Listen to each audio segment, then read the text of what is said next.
Bismillah,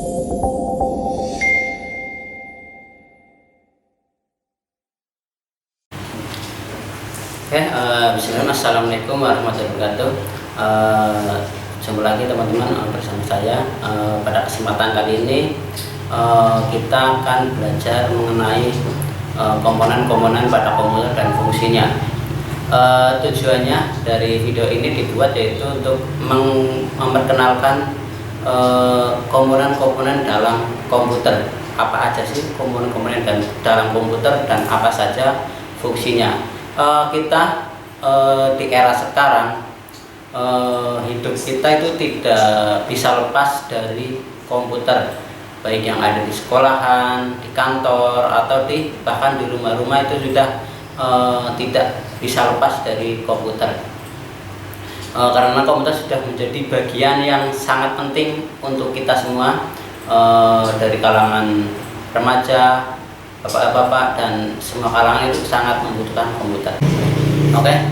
Pengertian komputer sendiri yaitu peralatan elektronik yang menerima masukan data, mengolah data, dan memberikan hasil keluaran dalam bentuk informasi, baik itu berupa gambar, teks, suara, maupun video. Kita masuk ke komponen-komponen komputer dan fungsinya. Yang pertama ini adalah mainboard. Di sini mainboard sebagai dudukan semua perangkat-perangkat komputer, sebagai slot-slot komponen dari komputer. Itu fungsinya dari mainboard. Di sini ada slot RAM, di sini ada slot RAM, ada slot VGA, ada prosesor, dan lainnya. Ini yang disebut dengan mainboard. Berikutnya yang kedua yaitu prosesor. Ini merupakan bentuk dari prosesor. Bentuknya kotak kecil. Ini prosesor. Prosesor itu kalau di dalam komputer itu otaknya komputer.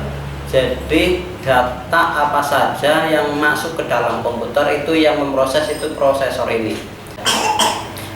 Prosesor itu menentukan cepat lambatnya sebuah prosesor. Komputer semakin bagus prosesor, maka kecepatan komputer itu semakin bagus. Lanjut yang ketiga. Yang ketiga itu ada pendingin prosesor. Ini ada kipasnya atau fan prosesor, pendingin prosesor. Itu fungsinya mendinginkan prosesor biar tidak terjadi overheating atau panas yang berlebihan. Ketika sebuah komputer mengalami overheating atau prosesornya terlalu panas, itu akan menyebabkan biasanya komputer itu restart sendiri atau mati hidup. Maka di sini diperlukannya sebuah pendingin untuk mendinginkan prosesor. Komponen berikutnya itu RAM. RAM itu berfungsi sebagai media penyimpan atau random access memory, penyimpan sementara data yang diolah atau diproses. Ketika seseorang sedang mengetik, maka data itu disimpan sementara oleh RAM. Karena ini letaknya dekat dengan prosesor. Ketika data diproses terus disimpan sementara di RAM sebelum disimpan ke dalam hard disk. RAM itu sendiri ada beberapa jenis, yaitu ada DDR1, DDR2, DDR3. Nah, di situ juga ada kapasitasnya, ada 2 GB, 4 GB, 8 GB.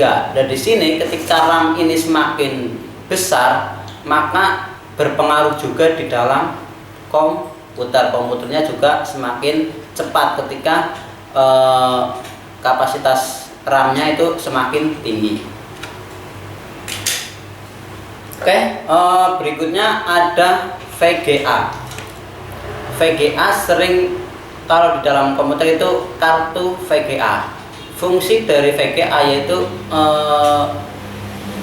menampilkan grafik yang lebih bagus. Jadi ketika komputer ditambahkan VGA seperti ini, itu komputernya grafiknya lebih bagus. Biasanya komputer-komputer yang ditambah dengan VGA itu digunakan untuk kebutuhan khusus, misalnya desain, pembuatan video, edit video, itu biasanya memerlukan kapasitas VGA yang bagus ya gitu ya, lebih tinggi VGA-nya. Jadi ketika bawaan dari komputer itu di dalam kebutuhan mengedit foto, gambar atau video itu biasanya kurang maksimal karena grafisnya belum begitu bagus. Oke, berikutnya ini mouse atau sering disebut tikus.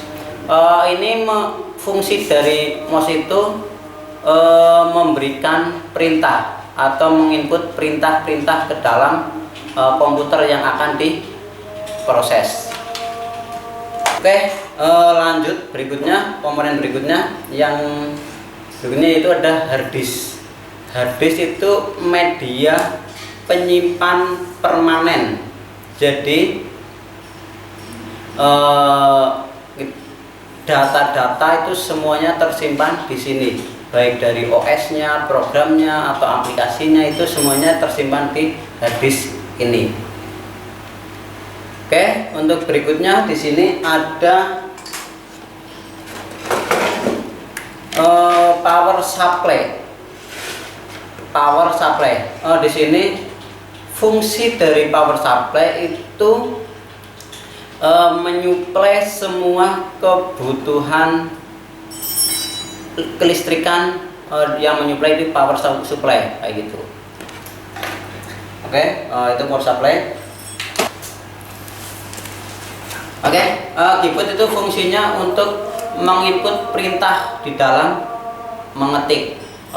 Ketika kita mengetik-ketik di Word, di Excel, maka yang memberikan perintah itu keyboard yang memasukkan perintahnya itu melalui keyboard.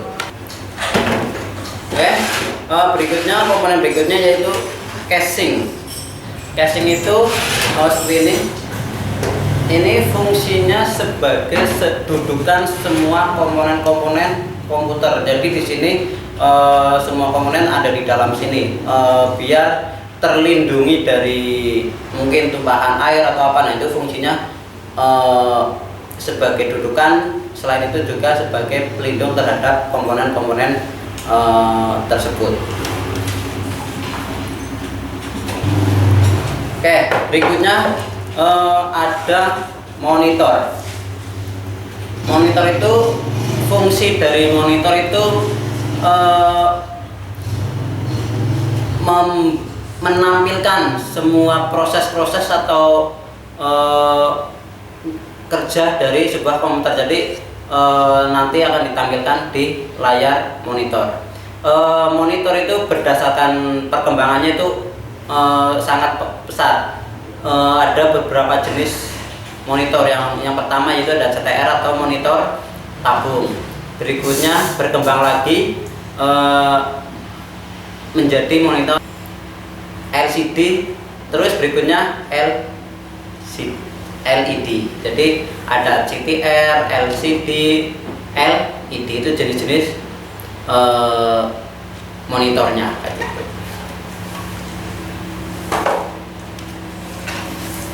Oke, selain komponen-komponen tadi yang sudah saya sebutkan, juga masih ada beberapa komponen pembantu. Misalnya yang pertama itu ada scanner, itu memindah data dokumen berkas ke dalam bentuk digital. Berikutnya ada voice atau mic, itu sebagai perangkat input untuk memasukkan atau merekam suara.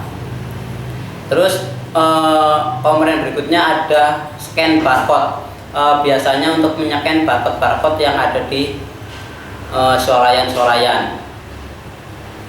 Terus selain komponen input ada komponen output, yaitu seperti printer.